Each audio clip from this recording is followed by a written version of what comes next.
the commissioner down in Texas, Department of Agriculture, our friend Sid Miller, back on the program. Big Sid, thanks for pulling the pickup truck over and saying howdy to us. How you been, my friend? I'm just dandy. Merry Christmas to you and everybody. Merry Christmas. Hope you had a great Thanksgiving. None of that happy holidays crap on this show. Thank you.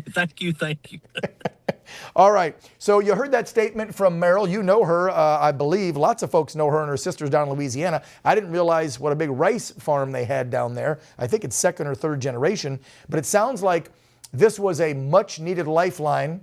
So it sounds like Brooke Rollins and the president listen to our farmers in this country that say, hey, one, we've been getting screwed for decades. And two, the tariffs didn't help. Can you please help us? Is this going to help, Sid? Well, yes, it will help. It's a bridge. It's not an end all. It's not going to Right. make everybody rich, but it bridges from last year's crop, which we couldn't sell because of. Here's the reason: it's not the tariffs. Everybody's blaming this on tariffs.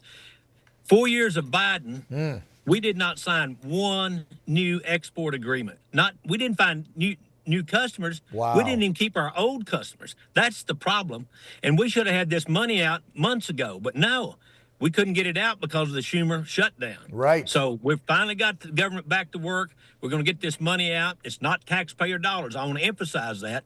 China is paying our farmers. This is the tariffs we collected.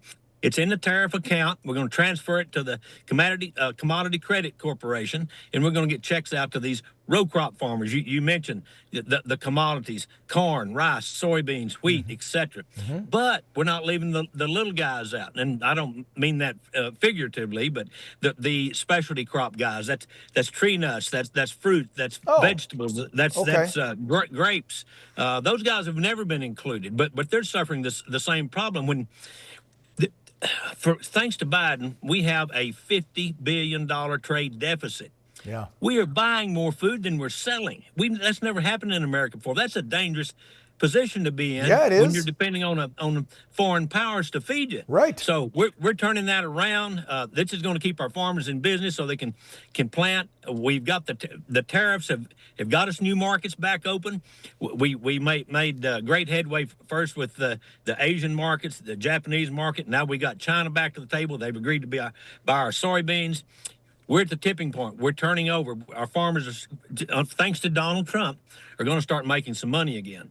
That's amazing to hear, because I'll tell you, I grew up in a farming community in Northwest Ohio, Sid. I don't know if you knew that. Only 4,000 people. Majority of the folks out in the rural areas where I grew up are all farms, and it's corn and soybeans. That's it. And I can tell you, I don't know how many countless farms I've seen shut down that were in second, third, fourth generation families, and this generation just couldn't keep it going. You know, they sold off the land.